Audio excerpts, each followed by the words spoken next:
So, a very, very famous icon in the Russian Museum in St. Petersburg. I'm sure some of you have been there and seen it, a widely reproduced image, St. George and the Dragon, one of the ultimate symbols of all time. We can spend a little bit of time analysing it. The popular idea is St. George and the Dragon symbolises the struggle between good and evil. But this picture contains much more than just a simple moral allegory.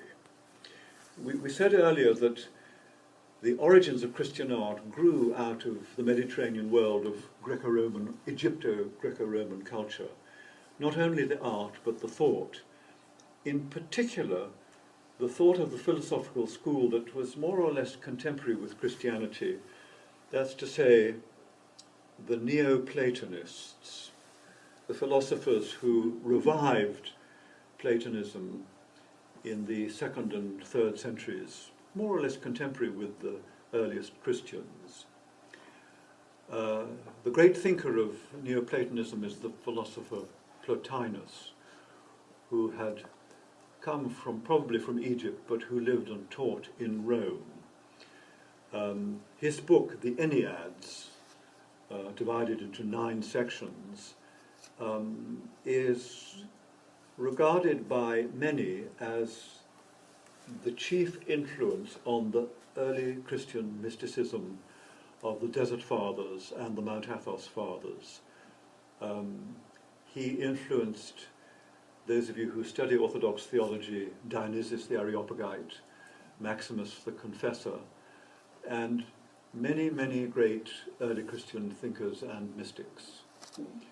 In fact, it was for me one of the most interesting discoveries that there is a kind of seamless robe between late Greco-Roman philosophy, the Neoplatonism of philosophy, and early Christian theology. Most of the early Christian theologians, the great figures like St. John Chrysostom, St. Basil, St. Gregory, the great fathers, the Cappadocian fathers, as St. Augustine for the West, were all educated in a Neoplatonic philosophical world outlook, which they later applied to Christianity, giving us the basis of our theology now. So, one of the foundations of the Neoplatonist view of the universe is of a great ladder. It's called the Great Chain of Being. The universe divided in stages or steps, with pure spirit at the highest level of the universe, pure matter at the lowest level of the universe, and intermediary stages.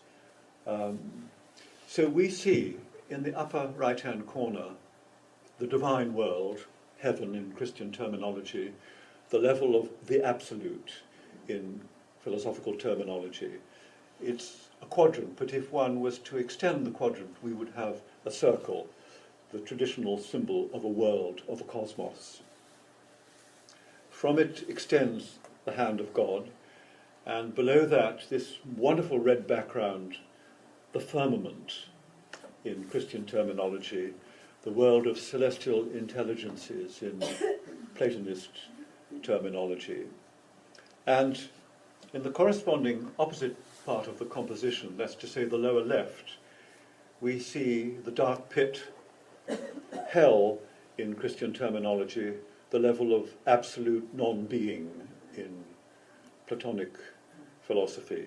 And in between, this is the polarity of the highest and lowest places in creation, in the cosmos. And between them, various events or figures representing different stages in the connected scale of stages of spiritual ascent and divine descent. So below the firmament, we have the saint, the warrior, that's to say, ideal man, the ideal warrior, struggling for spiritual enlightenment. He rides this magnificent white charger, a force of nature lower than man, but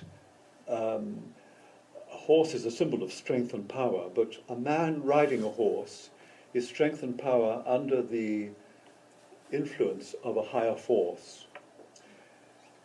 Below the horse we have this strange rock moon-like landscape, the world of matter, and below again the serpent or the dragon issuing from the dark pit, a lower form of matter. So there are, you could say, 8 stages, the cosmic octave of forces, all related to each other, and in particular brought into relationship by the saint, by the man who struggles for spiritual order. That's to say, he receives divine energies from above, which he transmits to the lower to the forces beneath him. He controls the horse and he tames the dragon. In the original version of the St. George myth, he doesn't kill the dragon, he tames the dragon.